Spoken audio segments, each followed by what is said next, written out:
Good morning. Last class में अपन ने बात की थी ईटीएस की बात की थी, इलेक्ट्रॉन ट्रांसफ़र सिस्टम की बात की थी कि इसमें किस प्रकार से इलेक्ट्रॉन ट्रांसफ़र होते हैं और NADH2 से आपके 3 ATP का फॉर्मेशन किस प्रकार से होता है और FADH2 से 2 किस प्रकार से होते हैं, ये बात की थी। ठीक है। और लास्ट आपके जो इलेक्ट्रॉन ग्राही की बात की थी तो अपन पूछा जाता जब आपसे एलिमेंट पूछा जाए तो ऑक्सीजन, प्रोटीन पूछी जाए तो साइटोक्रोम A3 इसकी बात की थी।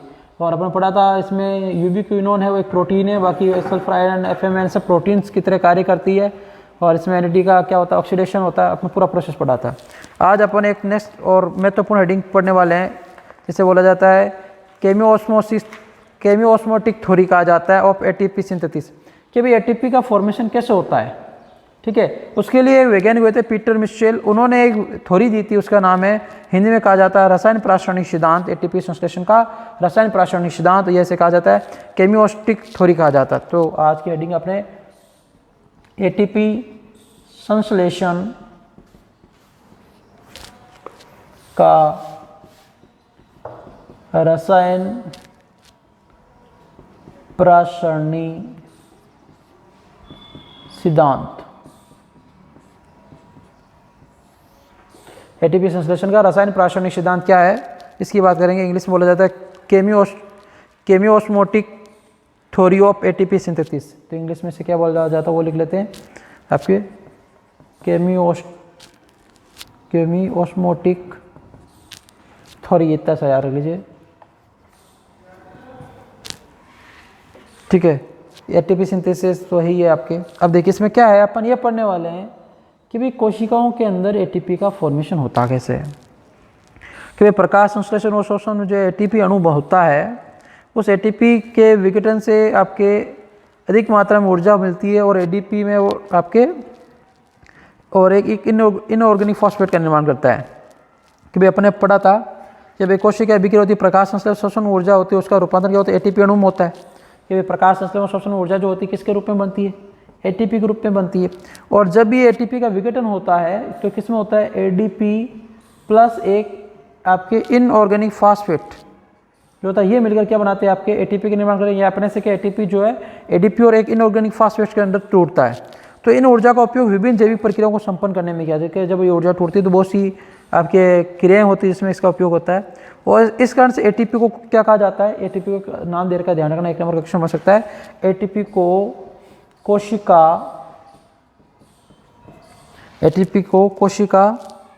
की सार्वत्रिक ऊर्जा मुद्रा कहा जाता है। क्या कहा जाता है, सर्वाधिक ऊर्जा मुद्रा किसकी, कोशिका की। क्योंकि ATP टूटती है तो बहुत ज़्यादा एनर्जी जनरेट होती है, उस एनर्जी का उपयोग बहुत सी जैविक क्रियाओं को संपन्न करने के लिए किया जाता है। तो शोषण में ऑक्सीकरणीय फास्फोरिलीकरण व प्रकाश में प्रकाशीय फास्फोरिलीकरण द्वारा ATP का निर्माण होता है। देखिए इस शोषण में क्या पढ़ा था कि शोषण में जो ऑक्सीजन की उपस्थिति के अंदर क्या ATP का फॉर्मेशन होता है, तो इसे क्या बोल देंगे, ऑक्सीकारी या ऑक्सीकरणीय की बात है, ऑक्सीकारी फास्फोरिलीकरण। फास्फोरिलीकरण का मतलब होता है ATP का निर्माण। ठीक है, फास्फोरिलीकरण। और जब मान लीजिए इसमें योगदान कौन देता है, आपके माइटोकॉन्ड्रिया। और जब अपन के प्रकाशीय फास्फोरिलीकरण की बात करें, प्रकाशीय फास्फोरिलीकरण इसका मतलब होता है आपके प्रकाश की उपस्थिति में ATP का फॉर्मेशन। ठीक है, तो इसे बोलेंगे प्रकाशीय फास्फोरिलीकरण। इसमें कौन सा योगदान देता है, कोशिका हरित लवण योगदान देता है। ठीक है, तो ये बात होगी। अब पीटर मिशेल ने 1961 के अंदर, तो ये सिद्धांत किसने दिया था, वैज्ञानिक हुए थे पीटर मिशेल। तो पीटर मिशेल ने ये सिद्धांत दिया कब, 1961 में दिया था। पीटर मिशेल ने 1961 के अंदर सिद्धांत दिया था और इन्होंने कहा था ATP संश्लेषण के लिए इन्होंने रसायन प्रासरणिक सिद्धांत को प्रतिपादित किया। इन्होंने कैसे बताया कि भाई माइटोकॉन्ड्रिया के अंदर और हरित लवण के दोनों में ATP का संश्लेषण की प्रक्रिया को प्रदर्शित किया। और सिद्धांत के अनुसार धनावेशित प्रोटॉन का माइटोकॉन्ड्रिया हरित लवण के जीवाणु की झिल्लियों के आर पार गमन व शोषण व प्रकाश संश्लेषण में प्रयुक्त एंजाइम श्रृंखलाओं द्वारा होने वाले इलेक्ट्रॉन के प्रवाह द्वारा नियंत्रित होता है। कि भाई एक चीज़ ध्यान रखें कि भाई अपन देखो सामान्य से बात करें, ATP का फॉर्मेशन देखो, कल अपन जो डायग्राम पढ़ा था ETS, उसके अंदर ये प्रोसेस पढ़ा था कि भाई ATP का फॉर्मेशन जो है कैसे होगा, कि भाई ATP के फॉर्मेशन के लिए ज़रूरी क्या है कि आपके जो आयंस होते हैं हाइड्रोजन आयन के वे या प्रोटॉन के वे की बात है। तो ये आयन जब होते हैं अपनी उच्च सांद्रता से निम्न सांद्रता की ओर जब जाते हैं, ठीक है, जैसे ये मान लीजिए अपन सामान्य रूप से कल माइटोकॉन्ड्रिया की बात की थी, माइटोकॉन्ड्रिया क्या बनाते हैं, जैसे माइटोकॉन्ड्रिया का जैसे अपने डायग्राम बनाया था कल, मैं वापस और समझाने के लिए बता देता हूँ। जैसे ये अंदर ये आपके जो क्रिस्टी बनाई थी, इंटरनल स्ट्रक्चर हो गई, ये आपके बाह्य परत, ये माइटोकॉन्ड्रियल स्पेस, ये अंदर वाला मैट्रिक्स और ये इनर सेल। अब मान लीजिए ये इसको अपन थोड़ा सा ऐसे बनाए, बड़ा बना लेते हैं, समझने के लिए कुछ इस प्रकार से बना लेते हैं, ठीक है, कि भाई ये इधर वाला देखो, ये बीच वाला स्पेस तो क्या हो गया, इनर, ये जो सेल है इसे इसका बना लिया इनर माइटोकॉन्ड्रियल, ठीक है, कि भाई ये आंतरिक प्रदेश की बना लिया। इधर वाला स्पेस है जो ये बीच वाला बना लिया मैट्रिक्स साइट, और इधर वाला जो ये साइड बना लेते, कौन सा, आपके माइटोकॉन्ड्रियल स्पेस, ठीक है, एमएस साइट। अब इसमें क्या है कि मान लीजिए यहाँ पे H+ आयन की सांद्रता ज़्यादा है, ठीक है, या फिर H+ आयन की सांद्रता इस पेरी माइटोकॉन्ड्रियल स्पेस में ज़्यादा हो गई और यहाँ पे कम है। अपन ये चाहते हैं कि भाई H+ आयन की जो सांद्रता है वो यहाँ पे जो है बढ़ जाए। तो जब ये H+ आयन जो है यहाँ से यहाँ जब आएगा तो क्या करेगा, ऊर्जा जनरेट, जब भी कोई आयन है वो अपनी उच्च सांद्रता से निम्न सांद्रता की ओर आते हैं, जैसे अपन कहते हैं ग्रेडियंट कहते हैं, प्रवणता कहते हैं। तो आप आयन प्रवणता ले लीजिए, कुछ भी ले लीजिए, कि जब भी कोई भी आयन या कोई भी पदार्थ, कोई भी चीज़ जब अपना गैप कम करती है, अधिक सांद्रता से कम सांद्रता की ओर आती है, जिससे क्या होता है, आपके जो गैप कम होगा तो उससे क्या होगी, ऊर्जा जनरेट होती है, ऊर्जा निर्माण होता है। सिंपल सी बात है, जैसे लाइट होती है, लाइट में क्या होता है, आवेश प्रवाह किधर को क्या कहते हैं, विद्युत धारा कहते हैं। तो आवेश जो है पॉजिटिव आयन है और नेगेटिव आयन है, पॉजिटिव आयन नेगेटिव आयन जब एक दूसरे से दूर जाते हैं और वापस वो पास आने की कोशिश करते हैं, तब क्या होती है, एनर्जी जनरेट होती है। तो किसी भी प्रोसेस के अंदर जब भी कोई चीज़ अधिक सांद्रता से कम सांद्रता की हो जाती है, इसमें कोई ऊर्जा खर्च नहीं होती, आपको पता है, सामान्य प्रोसेस होता है, निष्क्रिय प्रोसेस होता है, जिसमें ऊर्जा खर्च नहीं होती, अधिक सांद्रता से कम सांद्रता, तब वो अधिक सांद्रता से कम सांद्रता की हो जाएगी। तो ये अधिक सांद्रता और कम सांद्रता के बीच में जो गैप कम होगा, ये इस गैप कम होने की वजह से क्या होता है, ऊर्जा जनरेट होती है। तो ये H+ आयन इधर आने की कोशिश करेंगे, लेकिन आपको पता है ये जो जगह है ये क्या है, आपके F पारगेमी है। तो इसको यहाँ पहुँचाने का कार्य कौन करता है, तो इसमें आपको पता है क्रिस्टी पे पाए जाते हैं F1 कण।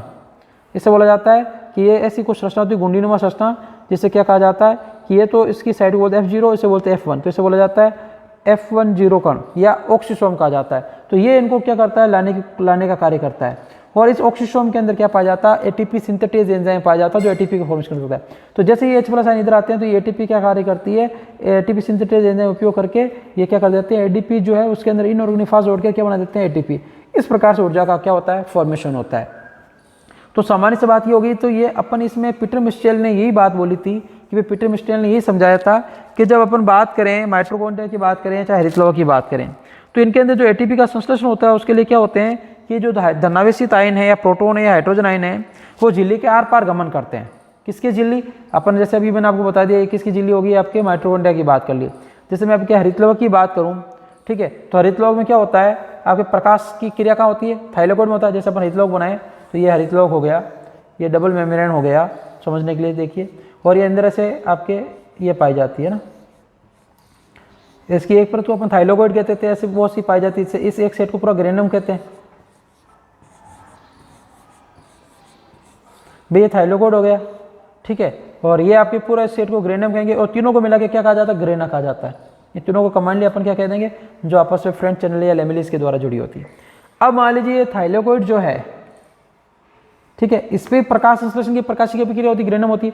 तो इस थाइलेकोइड का जो डायग्राम है थोड़ा सा बड़ा बनाएं, इस थाइलेकोइड को बड़ा बनाएं, सिर्फ थाइलेकोइड की बात करेंगे, देखिए, ठीक है। तो ये थाइलेकोइड जो है इसका अपन इस प्रकार से बना देते हैं, ये थाइलेकोइड हो गया साहब, ठीक है। अब थाइलेकोइड हो गया तो ये अंदर जो थाइलेकोइड जैसे ये यहाँ बनाता हूँ कि मैं अपने इस भाग को अंदर वाला ये थाइलेकोइड इसको बड़ा बनाया, तो ये अंदर वाला जो स्पेस है ये वाला, ये क्या कहलाएगा, लेमिली कहलाता है, ठीक है, क्या कहलाता है। ये जैसे अपने इसको माइटोकॉन्ड्रिया बना लेता हूँ, तो बाकी माइटोकॉन्ड्रिया में क्या होता है, थाइलेकोइड के चारों तरफ स्ट्रोमा होता है, ठीक है। तो ये बाहर क्या हो गया, स्ट्रोमा हो गया, ये पूरा ये जो पोर्शन ये मान लीजिए पूरा स्ट्रोमा है, ये पूरा ये क्या है, स्ट्रोमा, ठीक है। ये लेमिलीज हो गए। अब ये दोनों परतें हो गई, बीच में हो गई। अब क्या होता है, सबसे पहले जो प्रकाश तंत्र कौन सा काम करता है, PS फर्स्ट काम करता है यहाँ पे, और ये क्या काम करता है, PS सेकेंड। जब सूर्य का प्रकाश जैसे किस पे गिरता है, सबसे पहले जब सूर्य का प्रकाश आया, इसको कौन ग्रहण करता है, PS फर्स्ट। जैसे मैंने आपको बताया था, एक चक्रीय प्रोसेस याद रखिए आप सबसे पहले समझने के लिए कि भाई अपने एक चक्रीय फास्फोलिकरण पढ़ा, तो उसको देखिए आप कि भाई इसमें जो है अपन को क्या करना है कि जो H+ आयन जो होते हैं या आयन्स जो होते हैं उनके बीच में जब क्या होगा आपके जैसे एक झिल्ली तो अंदर वाली झिल्ली, ये बाहर वाली, ये बाहर वाला पोर्शन स्ट्रोमा, चारों तरफ ये वाला, अंदर वाला लेमिली का जो आपके थाइलेकोइड का खाली स्थान होता है, ठीक है। अब इसमें क्या होगा, जैसे अभी अपन क्या पढ़ा कि पीटर मिशेल ने क्या कहा था, जो हाइड्रोजन आयन की सांद्रता में जब अंतर आएगा, ठीक है, तो ये अधिक सांद्रता से कम सांद्रता की ओर जाने की कोशिश करेंगे, जिसकी वजह से क्या होगा कि जब भी कोई आयन्स है वो अपनी अधिक सांद्रता से कम सांद्रता की ओर जाने की कोशिश करते हैं, जिसे अपन डिफ्यूजन कहते हैं, विचरण कहते हैं। तो ये जब भी आयन अपने अधिक सांद्रता से कम सांद्रता की ओर जाते हैं तो क्या करते हैं, ऊर्जा जनरेट करते हैं। इनसे आपकी क्या होती है, ऊर्जा का निर्माण होता है, इलेक्ट्रॉन निकलते हैं। उन इलेक्ट्रॉनों को क्या किया जाता है कि ये जो एटीपी सिंथेटेज एंजाइम उसको ग्राइंड करके क्या बना देता है, एटीपी का फॉर्मेशन करता है। तो अपन को क्या करना है कि भाई अपन को इनके बीच में, आयनों के बीच में क्या करना है, गैप जनरेट करना है, प्रवणता जनरेट, गैप जनरेट करने को बोलते हैं वेग, आपके प्रवणता कहा जाता है, ग्रेडियंट कहा जाता है, कि जब भी कोई चीज़ है वो अपने अधिक सांद्रता से कम सांद्रता की हो जाती है तो अपने क्या करती है, गैप को कम करने की कोशिश, और गैप को कम करने की कोशिश में क्या होती है, आपके इलेक्ट्रॉन निकलते हैं, इलेक्ट्रॉन क्या करते हैं, फिर आपके एंजाइम की सहायता से एनर्जी का फॉर्मेशन करते हैं। तो ये जो अपन गैप है वो दो प्रकार से कम कर सकते हैं। एक तो क्या है कि झिल्ली के आर पर हाइड्रोजन आयनों की सांद्रता या पीएच में अंतर करके, दूसरा क्या है झिल्ली के आर पर विभव में अंतर करके, कि इनमें जो विभव है उसमें जो अंतर पाया जाता है उसके द्वारा अपन क्या कर सकते हैं, कम कर सकते हैं।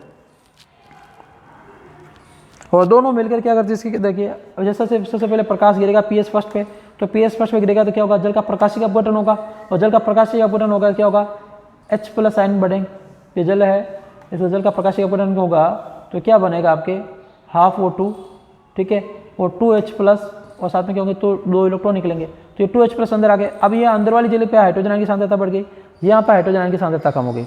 अब जैसे ये इलेक्ट्रॉन जो गिरे, ठीक है, जो इलेक्ट्रॉन निकलते हैं 2 इलेक्ट्रॉन, इन 2 इलेक्ट्रॉनों को सबसे पहले कौन ग्रहण करता है, H ग्रहण, प्लास्टोक्विनोन ग्रहण करता है, ठीक है। तो प्लास्टोक्विनोन से ये 2 इलेक्ट्रॉन कहाँ जाएंगे आपके आगे, प्लास्टोक्विनोन से आपके साइटोक्रोम के पास जाएंगे, ठीक है। साइटोक्रोम से किसके पास जाएंगे, 2 इलेक्ट्रॉन आपके प्लास्टोसाइनिन के पास जाएंगे, और प्लास्टोसाइनिन से ये 2 इलेक्ट्रॉन जो होते हैं, ठीक है, ये आपके किसके पास जाएंगे, पीएच सेकंड के पास जाएंगे। पीएच सेकंड से वापस ये क्या होंगे, आपके 2 इलेक्ट्रॉन जो है, ये H+ जो है ये क्या होता है, इनका जल अपघटन होता है, इसको कौन ग्रहण करता है कि NAD तो बाहर होता ही होता है, और साथ में NADH2 जो है ये H+ ग्रहण करके NH2, तो यहाँ पे H+ आयन की सांद्रता बढ़ गई वापस, और ये 2 इलेक्ट्रॉन ग्रहण हो गए। तो यहाँ H+ आयन की सांद्रता ज़्यादा है, यहाँ कम है।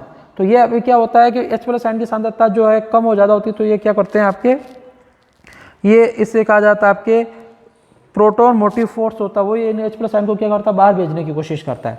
जब बाहर जाएंगे तो क्या होगा, आपके इलेक्ट्रॉन, ये हाइड्रोजन आयन जब बाहर से अंदर जाते हैं, अंदर से बाहर आते हैं, तो इनमें क्या होता है, एक वेग प्रवणता उत्पन्न हो जाती है, दाब उत्पन्न हो जाता है, और इन दाब की वजह से जब ये कोशिका से एक झिल्ली से जब अभी यहाँ दाब है तो ये बाहर जाने की कोशिश करें तो बाहर जा नहीं सकते, तो इसमें एक कपलिंग फैक्टर पाया जाता है, वो सेम आपके F101 के जैसे होता है। तो ये जैसे ही आयन इसमें अंदर प्रवेश करेंगे, बाहर स्ट्रोमा में भेजने की कोशिश करेंगे ताकि स्ट्रोमा में H+ आयन की सांद्रता बढ़ जाए, ठीक है। तो ये जो आप यहाँ पे एटीपी सिंथेटेज एंजाइम पाया जाता है, और एटीपी सिंथेटेज एंजाइम क्या करता है, इलेक्ट्रॉनों को ग्रहण करके एडीपी के अंदर एक इनऑर्गेनिक फास्फेट जोड़ के क्या कर देता है, एटीपी का फॉर्मेशन कर देता है। तो इस प्रकार से पीटर मिशेल ने ये बताया था कि हरितप्लवक है चाहे माइटोकॉन्ड्रिया, इन दोनों के अंदर जो आपके है इलेक्ट्रॉनों का प्रवाह होता है, जिसकी वजह से क्या होता है, एक दाब प्रोटॉन प्रवणता उत्पन्न हो जाती है, विद्युत रासायनिक प्रोटॉन प्रवणता उत्पन्न हो जाती है, कि वजह उस प्रोटॉन प्रवणता में हो गया कि जहाँ पे आपके हाइड्रोजन आयन की सांद्रता ज़्यादा होगी, ठीक है, उसको जिस तरफ कम होगी उस तरफ ट्रांसफर करेंगे, तभी हाइड्रोजन आयन की मान सांद्रता अधिक हो गई तो इसको यहाँ ट्रांसफर करना है या इधर ट्रांसफर करना है, एक ही बात है, या इधर भी स्ट्रोम इधर, तो इसको ट्रांसफर करने के लिए क्या है, ये झिल्ली तो आपको पता है पारगमी है, तो ये एक कपलिंग फैक्टर काम करता है जो इसको बाहर ले जाने की कोशिश करेगा। जब ये अधिक सांद्रता से कम सांद्रता की ओर जाएंगे तो इनकी वजह से क्या हो गया, आपके जो इसके अंदर एक प्रोटॉन ग्रेडियंट उत्पन्न होगा, जिसे अपन बोलते हैं प्रोटॉन प्रवणता, जिसकी वजह से क्या होगा, दाब उत्पन्न होगा, और इसके अंदर एटीपी सिंथेटेज एंजाइम पाया जाता है, जो इन दाब को अंदर जो इलेक्ट्रॉन या हाइड्रोजन आयन को ग्रहण करके क्या बना देगा, एटीपी का फॉर्मेशन कर देगा। ये हाइड्रोजन आयन ग्रहण करके जो NAD है, जो आपके कोफैक्टर इसके अंदर आपके हाइड्रोजन आयन ग्रहण करके क्या हो जाएगा, आपके ये किसका फॉर्मेशन कर देंगे, NADH2 का निर्माण कर देंगे। NADH2 तो आपको पता आगे जाके क्या बनाएगा, ATS के अंदर 3 ATP जनरेट करेगा, और मान लीजिए इलेक्ट्रॉन जो आ रहे हैं, ठीक है, उनको ग्रहण करके क्या किया जाता है, एटीपी का फॉर्मेशन किया जाता है। तो पीटर मिशेल ने यह बताया था कि किस प्रकार से प्रकाश संश्लेषण में और श्वसन के अंदर जो एटीपी का फॉर्मेशन होता है उसमें किस प्रकार से योगदान होता है, किस प्रकार से इसका फॉर्मेशन होता है, ठीक है। ये इसको समझाने का कार्य किसने किया था, पीटर मिशेल नाम के वैज्ञानिक थे, उन्होंने समझाया था कि भाई इस प्रकार से हाइड्रोजन आयन की सांद्रता बढ़ा के या कम करके अपन क्या कर सकते हैं, आपके एटीपी का निर्माण कर सकते हैं। तो ये समझाने का कार्य किसका था, पीटर मिशेल का था। सामान्य से प्रोसेस है कि जिसके अंदर आपके क्या होता है, एटीपी का फॉर्मेशन होता है, और इसके लिए इसे नोबेल पुरस्कार भी मिला। अब देखो अपन सामान्य रूप से पढ़ते भी हैं कि भाई प्रकाश संश्लेषण होता है, उसमें एटीपी फॉर्मेशन कैसे होता है, ठीक है, किस प्रकार से एटीपी बनते हैं और आपके जो श्वसन क्रिया होती है इसमें किस प्रकार से एटीपी का फॉर्मेशन होता है। तो ये इसको समझाने का किसका था, पीटर मिशेल का था। तो इस चीज़ का ध्यान रखना, ये सिद्धांत बहुत ही महत्वपूर्ण है। अब आगे इसकी बात करते हैं। नेक्स्ट देखिए, नेक्स्ट है भी ऑक्सीजन की अनुपस्थिति में पायरुविक अम्ल का विघटन। कि भाई जब ऑक्सीजन की, अभी तक ऑक्सीजन की उपस्थिति में पढ़े थे, अब देखेंगे पढ़ेंगे ऑक्सीजन की अनुपस्थिति, ऑक्सीजन की अनुपस्थिति में पायरुविक अम्ल का विघटन। कि ऑक्सीजन की अनुपस्थिति में पायरुविक अम्ल का विघटन कैसे होता है इसकी बात करते देखिए। कि भाई ग्लाइकोलाइसिस का अंतिम उत्पाद क्या है, कि जो ग्लूकोज है 6 कार्बन का, ये आपके 3 कार्बन वाले पायरुविक अम्ल में टूटता है। ये यहाँ तो पायरुविक अम्ल बनने के लिए ऑक्सीजन की उपस्थिति अनुपस्थिति से कोई फर्क नहीं पड़ता है। अब ये क्या है कि पायरुविक अम्ल जो है ये आपके ऑक्सीजन की उपस्थिति में क्रिया करेगा, तो आपको पता क्रेब्स चक्कर चलेगा। फिर ऑक्सीजन की अनुपस्थिति में क्रिया करता है तो उसकी बात करने वाले हैं। तो ऑक्सीजन की उपस्थिति में इसके पूर्ण ऑक्सीजन होता है, CO2 और अधिकतम ऊर्जा प्राप्त होती है, फिर पढ़ चुके हैं क्रेब्स चक्कर के अंदर। और जब ऑक्सीजन अनुपस्थित रहेगी तो इसका क्या होगा, अपूर्ण ऑक्सीकरण होगा। जब ऑक्सीजन नहीं हो तो क्या होगा, अपूर्ण ऑक्सीकरण होगा। और अपूर्ण ऑक्सीकरण होगा तो अपूर्ण ऑक्सीकरण होने की वजह से इसमें कौन सी क्रिया होगी, अनोक्सीशोषण होगा। इसे क्या बोलते हैं, अनोक्सीशोषण कहा जाता है। और इस अभिक्रिया में पहले क्या होगा, डी कार्बोक्सिलीकरण होगा या किण्वन द्वारा एसिटिल्डिहाइड का निर्माण होगा। डी कार्बोक्सिल मतलब क्या होगा, CO2 बाहर निकलेगी और 3 कार्बन तो 1 कार्बन बाहर निकल गया, तो क्या बनेगा आपके एसिटिल्डिहाइड बनेगा, एसिटिल्डिहाइड। ये 2 कार्बन का एसिटिल्डिहाइड का निर्माण होगा और साथ में क्या होगी आपके CO2 मुक्त होगी, जिसकी वजह से 1 कार्बन इधर हो गया, 2 कार्बन इधर, 3 कार्बन, और ये 3 कार्बन का है पायरुविक अम्ल। ठीक है, तो इस प्रकार से क्या हो जाता है, एसिटिल्डिहाइड स्वयं क्या हो जाता है, अपचित होकर के बनाता है एल्कोहल में। फिर एसिटिल्डिहाइड क्या बनाएगा आगे, एल्कोहल बनाएगा, C2H5OH। इसका क्या होगा, आपकी रिडक्शन होगा, अपचयन होगा। ठीक है, और क्या बनेगा, एल्कोहल का फॉर्मेशन होगा। और NADH जो है वो क्या, उसका क्या होगा, अपचयन होगा। कि भाई NADH जो है इसका आपके क्या हो जाएगा, आपके NADH का ऑक्सीडेशन होगा। कि भाई NADH2 लिख देंगे या इसको ऐसे लिख सकते हैं NADH+H, एक ही बात है। तो इसका क्या होगा, आपके ऑक्सीडेशन होगा किसके अंदर, NAD के अंदर। आपको पता है हाइड्रोजन आयन की संख्या कम हो रही है, क्या बोलते हैं, ऑक्सीडेशन। तो ऑक्सीडेशन हो जाता है। दोनों क्रियाएं जो है आपको क्या कहलाती है, इसमें तो कौन से एंजाइम की आवश्यकता पड़ती है, डी कार्बोक्सिलेज की, और इसमें कौन से एंजाइम की आवश्यकता पड़ती है, डीहाइड्रोजिनेज। क्यों, हाइड्रोजन निकले इसलिए कौन सा, डीहाइड्रोजिनेज। और इसमें आपके कार्बन डाइऑक्साइड निकले इसलिए से क्या बोलेंगे, डी कार्बोक्सिलेज की क्रिया होती है। तो पायरुविक अम्ल जब क्या होता है और ऑक्सीजन की अनुपस्थिति में क्रिया करता है तो क्या बनेगा, एसिटिल्डिहाइड बनता है। कौन सा एंजाइम कार्य करता है, कार्बोक्सिलेज कार्य करता है, डी कार्बोक्सिलेज, जिससे CO2 बाहर निकलती है। और फिर एसिटिल्डिहाइड जो होता है इसमें क्या होता है, आपके अपचयन ऑक्सीडेशन की क्रिया होती है, जिससे आपके NADH जो है वो NAD के अंदर टूटता है और साथ में क्या होता है, आपके एल्कोहल का निर्माण होता है। तो ये प्रोसेस रहता है जब ऑक्सीजन की अनुपस्थिति रहती है। अब अपनी नेक्स्ट हेडिंग है किण्वन। फर्मेंटेशन क्या होता है इसकी बात करेंगे। देखिए, अब नेक्स्ट हेडिंग है आपके किण्वन या फर्मेंटेशन की बात करते हैं। कि भाई किण्वन क्या होता है इसकी बात करते हैं, किण्वन क्या प्रोसेस है इसकी देखिए।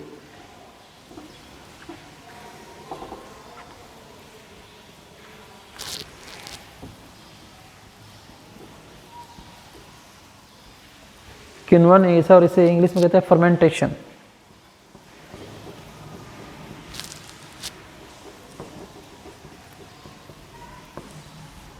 फर्मेंटेशन देखिए कि किण्वन अधिकांश जीवाणुओं या कवकों में होने वाली क्रिया है।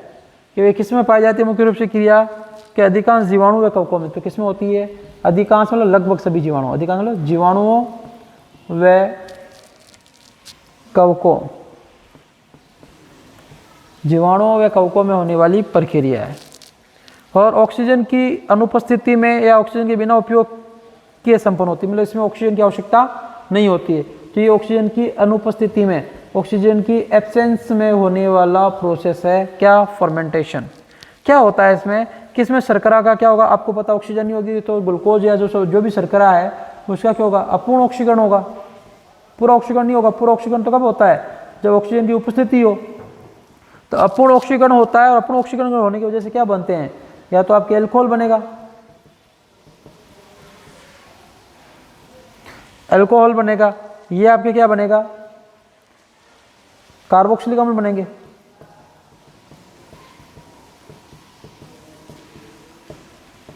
क्या होगा, या तो अल्कोहल का निर्माण हो गया, फिर या क्या होगा, कार्बोक्सिलिक अम्ल का निर्माण होगा, और साथ में क्या होगी, बहुत सारी CO2 मुक्त होती,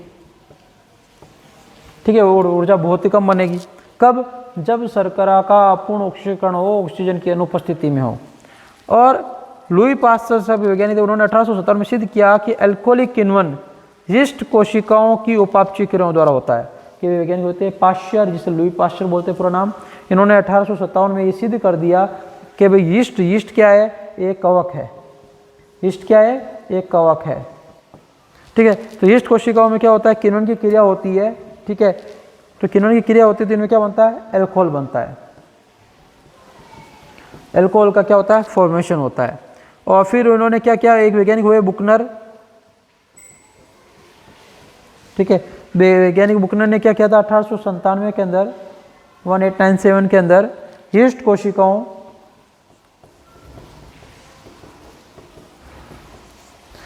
कोशिकाओं से जाइमेज नामक एंजाइम को पृथक किया। कि यीस्ट कोशिका में क्या पाया जाता है, जाइमेज एंजाइम को पृथक किया, जो जीवित कोशिका के बिना भी किण्वन करने में सक्षम है। कि ये जाइमेज एंजाइम ऐसा है जिसमें जीवित कोशिका की आवश्यकता नहीं है, ठीक है, निर्जीव कोशिका के अंदर भी किण्वन कराने में सक्षम होता है। तो यीस्ट कोशिका में कौन सा एंजाइम पाया जाता है जो किण्वन करवाता है, जाइमेज पाया जाता है। इसको पृथक करने का कार्य किसने किया था, बुकनर ने। एंजाइम वाला चैप्टर पढ़ा था, उसमें आप इसके बारे में पढ़ चुके हैं। अब किण्वन के प्रकार देखिए, किण्वन को 4 प्रकार से बांट रखा है, एल्कोहलिक किण्वन, लैक्टिक अम्ल किण्वन, एसिटिक किण्वन और ब्यूटेरिक किण्वन। तो ये चारों किण्वन जो है आपके, ये एग्जाम के हिसाब से महत्वपूर्ण है। तो सबसे पहले स्टार्ट करते हैं एल्कोहलिक किण्वन।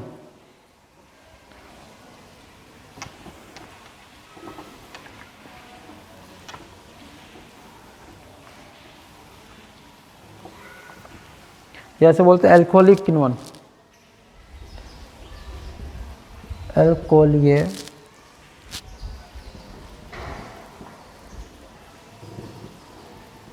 मतलब जो हेडिंग रहेगी वो आपके प्रोडक्ट बनेगा, ऐसा समझ लीजिए आप कि भाई ये अभिक्रिया यीस्ट और कुछ अन्य कवकों में, वे किस में पाई जाती है, यीस्ट में। यीस्ट क्या है, एक कवक जिसका मार्केट में आपके संवर्धित रूप में मिलता है। यीस्ट या कुछ अन्य कवकों में और उच्च वर्गीय पौधों में भी मिलती है। कुछ उच्च वर्गीय पौधे जो जिम्नोस्पर्म, एंजियोस्पर्म से बोला जाए तो उच्च वर्गीय पातों में देखने को मिलता है। ये अनोक्सी शोषण का सामान्यतः पाए जाने वाला रूप है। सेम वही चीज़ है, किण्वन है क्या, ऑक्सीजन की अनुपस्थिति में होने वाला प्रोसेस है। तो अपन सब में एक पॉइंट लिख सकते हैं कि अनोक्सी शोषण वो पाए जाने वाला शोषण है। इसमें क्या होता है कि ग्लाइकोलाइसिस बनने वाला जो पायरुविक अम्ल है, भाई इसमें पायरुविक अम्ल तक तो ग्लाइकोलाइसिस का पायरुविक अम्ल बनेगा। जो पायरुविक अम्ल जो है वो आपके एल्कोहल फॉर्मेशन करेगा 2 चरणों के अंदर। कैसे करेगा कि प्रथम चरण में क्या, जैसे ये पायरुविक अम्ल हो गया, ये पायरुविक अम्ल जो है, कोई भी शर्करा जिसमें ग्लूकोज है उसका क्या होगा, पायरुविक अम्ल बनेगा। तो फिर ये पायरुविक अम्ल जो होता है कौन सा एंजाइम, पायरुविक, इसका नाम कौन सा एंजाइम, डी कार्बोक्सिलेज, मतलब कार्बन डाइऑक्साइड बाहर निकलेगी, डी कार्बोक्सिलेज, ठीक है। तो पायरुविक डी कार्बोक्सिलेज एंजाइम की उपस्थिति में क्या बनेगा, एसिटिल्डिहाइड और साथ में CO2 मुक्त, ठीक है। तो दूसरे प्रोसेस में क्या होगा कि जो एसिटिल्डिहाइड जो बना, ये क्या कार्य करेगा आपके, एल्कोहल डिहाइड्रोजिनेज। एल्कोहल का मतलब एल्कोहल फॉर्मेशन होगा, इसलिए एल्कोहल डिहाइड्रोजिनेज का मतलब हो गया आपके, इसमें NADH2 से NAD मतलब एनर्जी का उपयोग होगा, NAD बनेगा और हाइड्रोजन जो है इसमें मुक्त होते हैं। तो एल्कोहल डिहाइड्रोजिनेज, डिहाइड्रोजिनेज का प्रोसेस होगा, क्या केस होगा कि वे NADH+H, ठीक है, ये किस में बदलेगा, NAD में। इसका मतलब क्या होगा, इसका ऑक्सीडेशन हो गया किसके अंदर, NAD के अंदर, जिससे क्या बनेगा आपके एथिल एल्कोहल बनेगा। तो अपन ने क्या पढ़ा, एल्कोहलिक किण्वन। एल्कोहल का क्या होता है, किण्वन कब, ऑक्सीजन की अनुपस्थिति में क्या बनाता है, एल्कोहल का बना क्या कहलाता है, एल्कोहलिक किण्वन। किसकी सहायता से बना जाता है कि यीस्ट है, कुछ अन्य कवक इनमें मदद करते हैं। नेक्स्ट पढ़ते हैं लैक्टिक अम्ल। लैक्टिक अम्ल किण्वन क्या होगा, किसमें भी वही सेम चीज,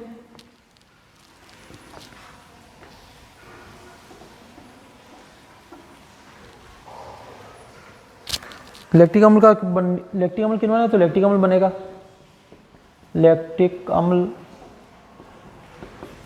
किन्वन। देखिए लैक्टिक अम्ल किन्वन में क्या होगा, ये क्रिया जीवाणु पाई जाती है, कौन से जीवाणु, एक तो लैक्टोबैसिलस में, लैक्टोबैसिलस, दूसरा आपके क्या होगा क्लोस्ट्रीडियम। ये दो जीवाणुओं के अंदर या क्या, और कुछ अपनी मांसपेशियों में, जो अपने शरीर की मांसपेशियों उनके अंदर भी लैक्टिक अम्ल बनता है जब ऑक्सीजन नहीं मिल पाती है मांसपेशियों को पर्याप्त मात्रा में। तो इसमें क्या होता है कि भाई पायरुविक अम्ल जो है वो आपके NADH2 तथा एंजाइम जो है लैक्टिक डिहाइड्रोजिनेज एंजाइम की उपस्थिति में किसमें टूटता है, लैक्टिक अम्ल में। तो ये पायरुविक अम्ल जो हो गया, ये पायरुविक अम्ल,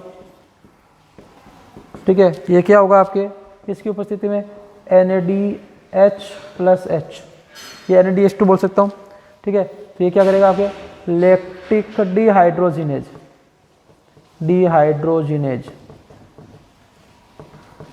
ठीक है, कि इसमें क्या होता है आपके लैक्टिक डिहाइड्रोजिनेज एंजाइम की उपस्थिति में क्या बनेगा, लैक्टिक अम्ल बनेगा।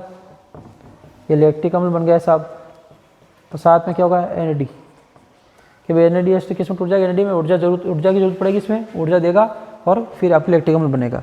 तीसरा है आपके एसिटिक अम्ल किण्वन,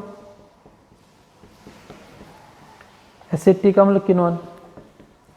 इस एसिटिक अम्ल किण्वन में क्या होगा आपके कि ये किसमें पाई जाती है, एसिटोबैक्टर एसिटाई, एसिटोबैक्टर एसिटाई, ये आपके क्या जीवाणु है, इसमें ये प्रोसेस के इस जीवाणु की उपस्थिति में होता है। इस क्रिया में क्या होता है, पायरुविक अम्ल जो है वो आपके एसिटिल्डेहाइड एवं बाद में किसमें बदल जाएगा, एसिटिक अम्ल में। तो जो पायरुविक अम्ल है ये किसमें बदल जाएगा, एसिटिल्डेहाइड में बदल जाएगा।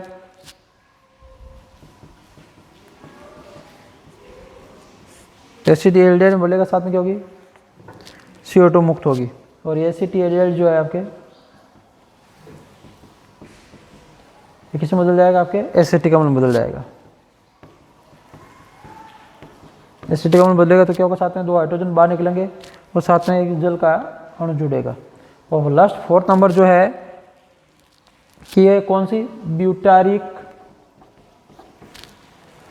अम्ल किण्वन। तो ब्यूटारिक अम्ल किण्वन क्या होता है, देखिए कि ब्यूटारिक अम्ल में क्या होता है, ये किसमें पाई जाती है, आपके बेसिलस ब्यूटारिकस और क्लोस्ट्रीडियम ब्यूटारिकस जीवाणु में पाई जाती है। ये किसमें प्रोसेस होती है, तो बेसिलस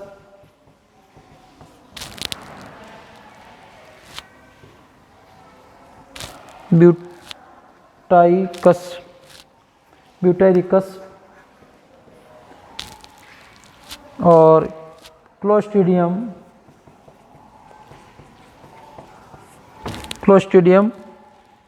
ब्यूटारिकस, इन जीवाणुओं में पाई जाती है। इसमें क्या होता है कि सबसे पहले जो पायरुविक अम्ल होता है कि भाई ये पायरुविक अम्ल किसमें टूटेगा, आपके इसमें क्या होगा, जल के अणु का ऐड होगा, साथ में CO2 मुक्त होगी और किसमें बदल जाएगा, एसिटिक में, एसिटिक अम्ल में बदलेगा। और उसके बाद ये जो एसिटिक है, एसिटिक जो अम्ल है ये किसमें, इसमें क्या होगा, जल का अणु बाहर निकलेगा, साथ में 4 हाइड्रोजन आयन जुड़ेंगे, ठीक है, और क्या बनेगा, ब्यूटारिक अम्ल बनेगा। तो इस प्रकार से ये ब्यूटारिक अम्ल का फॉर्मेशन हो गया। तो ये चारों आपको अभी के लिए याद रखनी है, ठीक है, किसके अंदर, आपके किण्वन के अंदर। तो किण्वन कंप्लीट हो गया। नेक्स्ट क्लास में श्वसन व किण्वन में अंतर पढ़ेंगे। इसके आगे और भी आपके कुछ प्रोसेस हैं, ठीक है, शर्करा के विघटन की कुछ अन्य पद भी दे रखे, कुछ अलग विघटन की परिकल्पनाएं उनकी बात करेंगे, और इसके लास्ट पॉइंट श्वसन गुणांक की बात करेंगे जो एग्जाम के हिसाब से महत्वपूर्ण है। फिर श्वसन को प्रभावित करने वाले कारक, तो अभी चैप्टर चलेगा 4-5 क्लासेस का वो रहेगा। आज के लिए इतना ही, बाकी नेक्स्ट क्लास में पढ़ेंगे। धन्यवाद।